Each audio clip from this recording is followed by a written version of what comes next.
Welcome to ThinkTech on OC16, Hawaii's weekly newscast on things that matter to tech and to Hawaii. I'm Duke Oishi. And I'm Lori Wingard.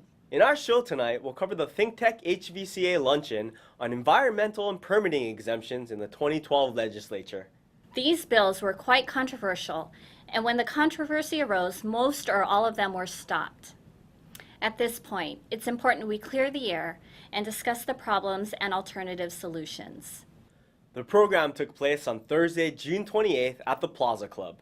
About 100 people attended, including a number of business people, developers, environmentalists, and legislators. The panel was moderated by Lee Sichter, professional planner, who introduced the subject of the discussion. Activities of the state legislature over the past year have prompted today's topic. We saw nearly 24 separate bills proposing exemptions from all or parts of Chapter 343, as well as other permitting processes, come up for consideration. By my tally, all but one failed, and I think Rob was thinking there were all but two, but most of them failed. What prompted this rush of bills? Who was behind it? And was this assault on environmental law any different from legislative sessions of the past? To the last point, allow me to reflect on our recent history regarding environmental regulation. As I do, you'll see the continuing evolution of a legislative drama that could have profound effects on Hawaii, its environment, its economy, and its people. In 2006, the Hawaii Supreme Court rendered the Koa Ridge decision, which upended our environmental process. In determining that connections to publicly owned infrastructure triggered environmental assessment, the court sent virtually every government agency rushing to prepare EAs for everything from waterline hookups to driveway connections. The result was that the Office of Environmental Quality Control was overwhelmed. Agencies were stymied, and construction projects were delayed or even canceled. In response to this gridlock, in 2008, the state legislature adopted House Bill 2510, which directed the University of Hawaii to conduct a study to modernize Chapter 343. The UH study was presented to the 2010 legislature, where it was met with almost unanimous opposition from environmentalists, developers, landowners, lawyers, and the general public. Senator Mike Gabbard then formed an environmental working group and charged them to do in 2 months' time what the UH study team had 2 years to do, rewrite Chapter 343. Robert Harris and I were part of that working group. And by the end of the 2010 session, we did indeed present the legislature with a bill to improve Chapter 343, and it was immediately tabled. The first panelist was Calvin Say, Speaker of the House.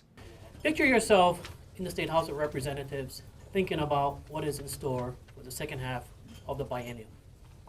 Recognizing that for the overall landscape of Hawaii, we're all happy and elated that tourism is holding the economy up. But what is happening on the other side of the coin? Agriculture, we've failed as far as diversifying as much as we can. And finally, construction. Private sector construction, federal construction, I believe the reports reflect it is down. Did you folks all know that in the state of Hawaii at this point in time, there is an appropriation of $1.2 billion in funds available for state projects? And let me get this straight for all of you. When the legislature does the appropriation for these state projects, it is projects that have already been done with a master plan. There is no new airport. There is no new harbor. There is no H4. What we were trying to address was the overall master plan footprint of what HIA should look like. Within the master plan were these particular projects. But I did not know until we did the appropriations that Department of Transportation airports and harbors would have to go through an EA. Why? Why as taxpayers do you have to do two environmental assessments and impact statements for the master plan and then the sub-projects within the footprint of the master plan? I don't know because I'm not a planner. I'm a small businessman. But I was thinking about ways of how we could facilitate that $1.2 billion getting into the economy. Because you folks all know for a fact that private sector investments will not occur until after the presidential election, based on tax policies. Who is behind all of this scheme? The general public at large. Who is behind all of this scheme? The obligation as the Speaker of the House and representatives to the public employees. If the economy is healthy with tourism and private and state construction, maybe we can afford in restoring that 5% payroll reduction that all state employees and county employees face. The next speaker was Laura Thielen, former chair of the Board of Land and Natural Resources. As a director that did handle a lot of construction, I would keep the permits in place.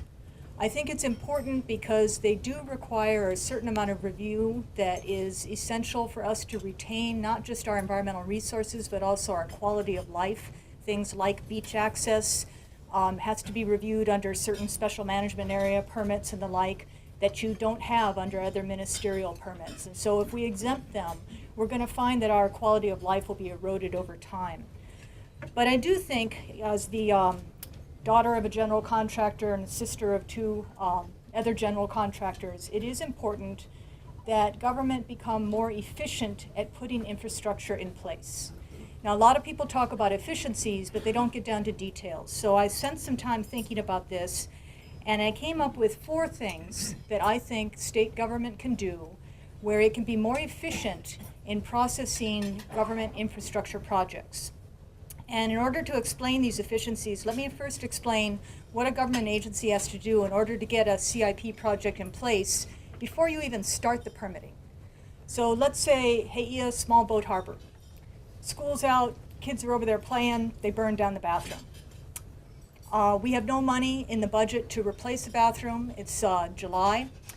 Even if we did have money, those of you who haven't worked in government may not know, we could not go and spend the money to replace the bathroom unless the legislature authorizes us to do so. So here it is in July, we put our budget documents together, we get ready to go talk to the governor, and we ask for permission to put into the budget a new bathroom for Heia Small Boat Harbor. Governor agrees. In January, budget goes to the legislature. We go through 4 months of the legislative session. The legislature dickers back and forth. Well, this guy's going to get this project. Well, this one, I want to. Finally, let's say we get lucky. It comes out of the legislative session. It goes into the budget for the next fiscal year, starting July 1. Once that fiscal year starts, the department can then go and ask Budget and Finance, can you please release the money? And that goes through the review. Are we going to release the money and expend it this year? Let's say we get lucky and it gets released. At that point, the department can then get specialized personnel to put together a request for proposal under the state procurement code. After that, we heard from Susan Sakai of Bell Collins and Associates. We are preparing the EIS for the Kapalama Container Terminal, by the way, okay? I also chair the Marine and Coastal Zone Advocacy Council, or MACSAC. Hi, Walter. Walter's used to be on that group with us. And it's a group of volunteers from 6 islands. There are 12 of us. And we advise the Office of Planning. It's not DLNRLI, it's Office of Planning Coastal Zone Management Program. And we also advocate on coastal and ocean resources for the public. That's why we're called an advocacy council. It's not an advisory council, although we are advisory. I testified for MACSAC last session against the bills that would have exempted CIP projects from the SMA process. SMA, Special Management Area. I should have had a thing up here with the acronyms. Sorry. Raise your hand if I say something you have no idea what I'm talking about, okay? We concurred with OP, Office of Planning, that the exemption would be too broad, bypassing a process designed to protect ocean resources, and would also jeopardize federal funding, federal CZM funding, including positions in the Office of Planning and in the county planning departments on Kauai, Maui, and the island of Hawaii. A lot of people didn't know that. The exemption bills really alarmed the environmental community. And this was reported in the media. My position, and it's shared by many professional planners, is that permitting can be streamlined without sacrificing values that the approval processes are designed to protect. However, after last session, I'm afraid that people are going to be gun shy. In other words, there may be some very valid proposals coming up to expedite the process, but folks won't want to touch it. Okay, that's my concern. Okay, in other words, you're throwing out the baby with the bathwater kind of thing. Okay, what do?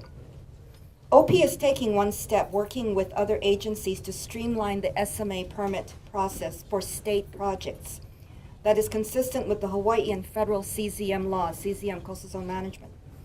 Under this proposal, which will be ready by the next session, OP, rather than the counties, would assure CZM compliance for state projects. So you'll be hearing more about that. But let's take some other steps to streamline the lengthy and expensive permitting process in the ocean and land interface. Let's address overlapping jurisdictions, and let's practice some common sense. Then we heard from Robert Harris of the Sierra Club. Let me start with a question. How many people think taxes are too high? Show of hands, come on.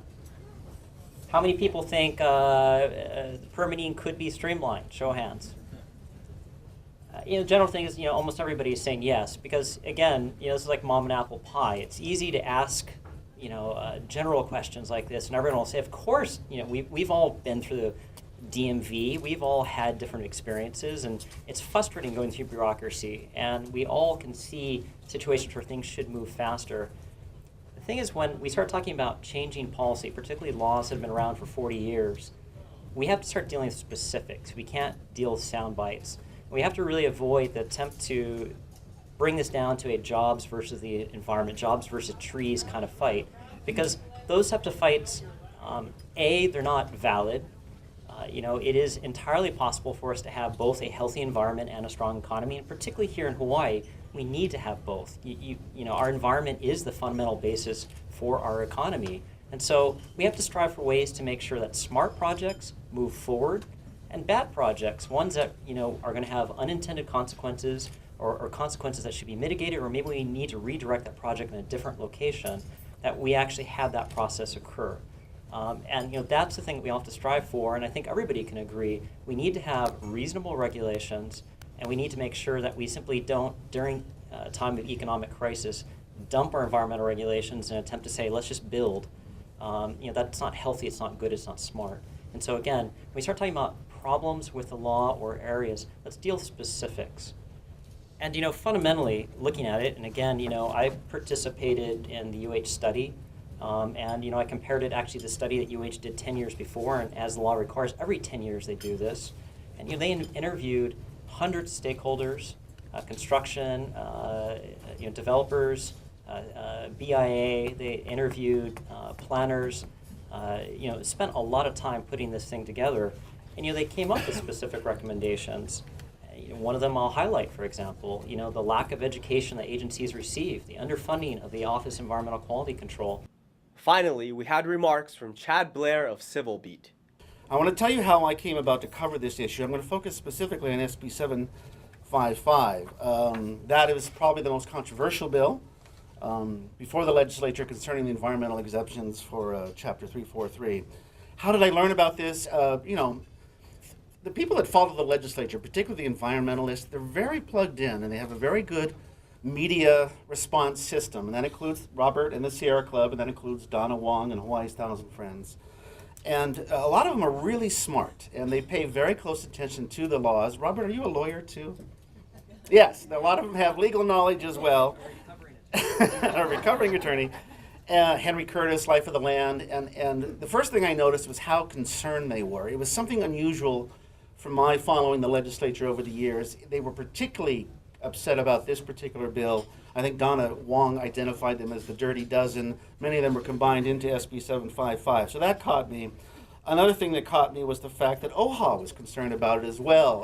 Office of Hawaiian Affairs was worried about the effect on Hawaiians and cultural practices and native gathering rights that might be impacted. And the other thing I noticed was the fact that the Republicans were concerned. And I think, Cynthia, are you here today? Cynthia Thielen's here. Gil Rivera is here, somewhere around here. Two of the greenest Republicans. I almost called you Democrats, but both very, very concerned about what was going on. I was like, gee, something is going on here. The next thing I noticed was, well, why is it that the legislature is so concerned about development projects? Well, if you think about it, the biggest push, the biggest priority for the House, for the Senate, and for the governor was CIP, getting projects to stimulate growth, to stimulate jobs. And that's something that all three agreed on. Well, it made complete sense then to maybe look at exemptions for developmental projects. Another thing that kind of screwed me up is I couldn't figure out where the governor stood on this. It was really interesting that the Department of Transportation supported SB 755, but Gary Hooser in Quality Control did not support it. William Isla in DLNR was sort of on the fence. And I couldn't get a straight answer from the governor. I asked him directly, well, what do you support this or not? They're going to give you the power to exempt this. From the discussion we heard, our legislature recognizes that it must find a process that will balance business and economic development against protection of the environment. Feelings run high, and it's not an easy task. We haven't reached that balance yet, and the controversy over these exemption bills is by no means resolved. But the conversation is healthy, and hopefully we can come to terms in the next session of our legislature. For the benefit of both our economy and our environment, we can't afford to have this controversy continue long term. Both sides need to put the interests of the community above self-interest and reach a solution that will satisfy nobody but benefit everybody. We need to roll up our sleeves and work together to that end. If we can find a solution to this problem, we can use the lessons learned to resolve other difficult problems affecting our state. And the public, all of us, will need to stay informed and involved.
Now, let's take a look at our ThinkTech calendar of events going forward.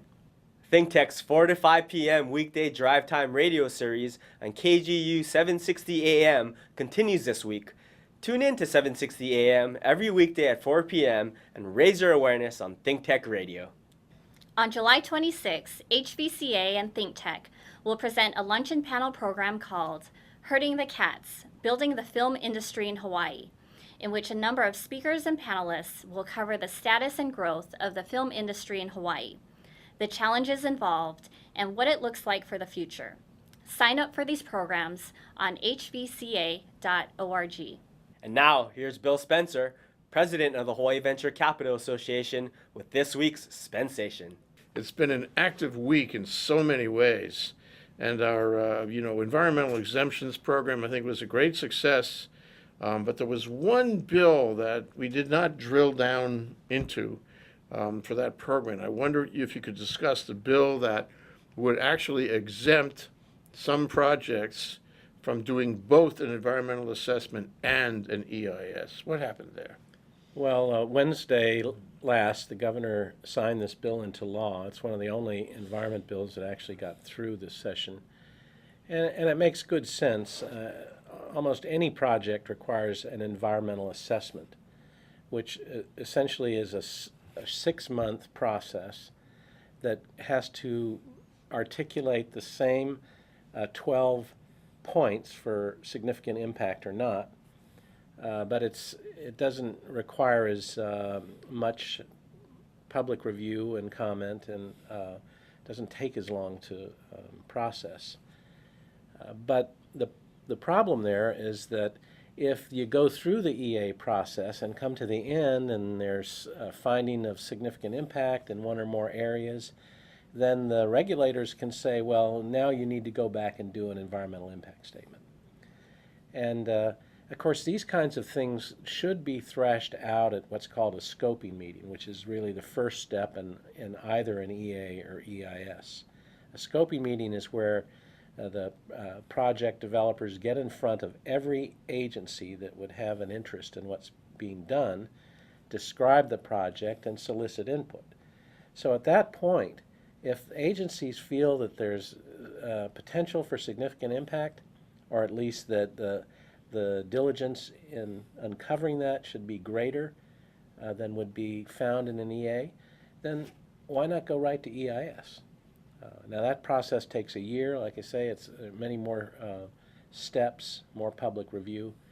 And so I think this was a good bill. It'll save money, it'll save time, and I'm glad they passed it. Yeah, and the concerns of the environmentalists are met, so that nobody can really complain. At the end of the day, there'll be an EIS by definition under that bill. So this works. This is a good change.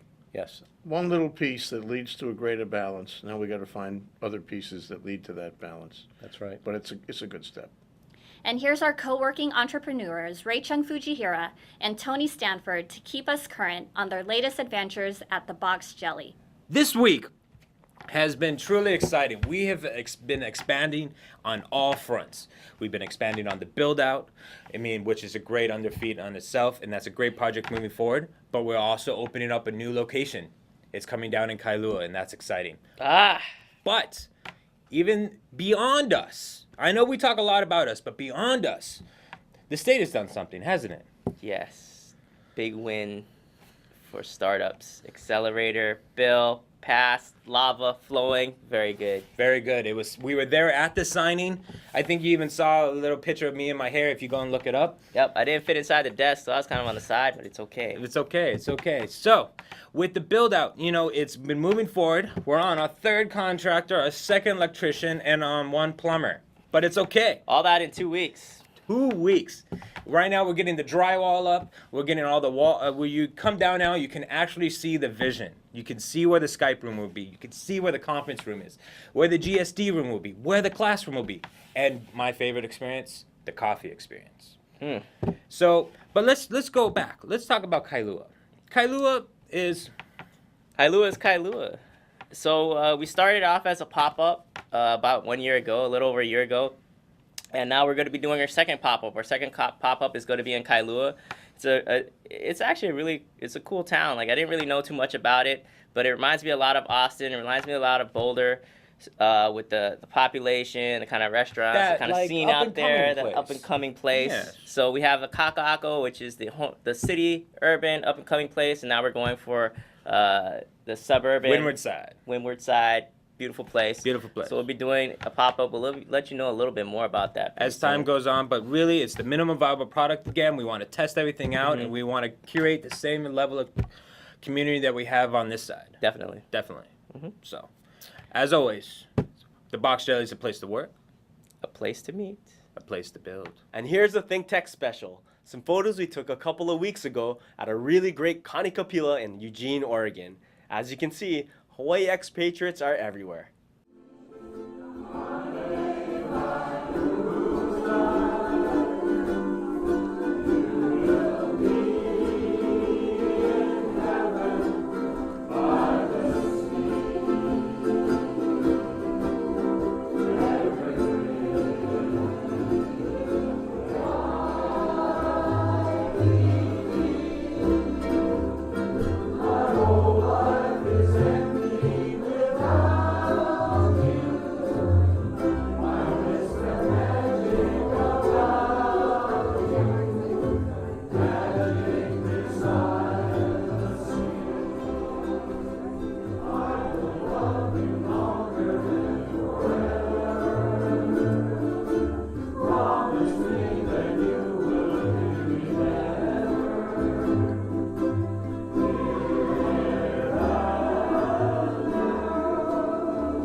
be right back to wrap up this week's edition of ThinkTech. But first, we want to thank our underwriters. Thanks to the Scheidler Family Foundation. It supports a number of educational, cultural, and charitable organizations, including ThinkTech. Hawaiian Electric Company and its affiliates Miko on Maui and Helco on the Big Island are deeply committed to the communities they serve. Galen Ho is a senior executive of BAE Systems, a global defense, security, and aerospace company, and CEO of CBI Polymers, a tech company in Hawaii. The High Tech Development Corporation, the state's leading technology agency, attached to the Department of Business, Economic Development, and Tourism. Okay, Lori, that wraps up this week's edition of ThinkTech. Remember, you can watch ThinkTech on OC16 several times every week. Can't get enough of it, just like Lori does. For additional times, check out oc16.tv. You bet, Duke. For lots more ThinkTech videos and for underwriting and sponsorship opportunities on ThinkTech on OC16, visit thinktechhawaii.com. Be a sponsor or a volunteer and help us reach Hawaii. I'm Duke Oishi. Thanks so much for joining us on ThinkTech. You can watch this show throughout the week and tune in next Sunday evening for our next important weekly episode. Aloha, everyone. I'm Lori Wingard. Aloha, everyone.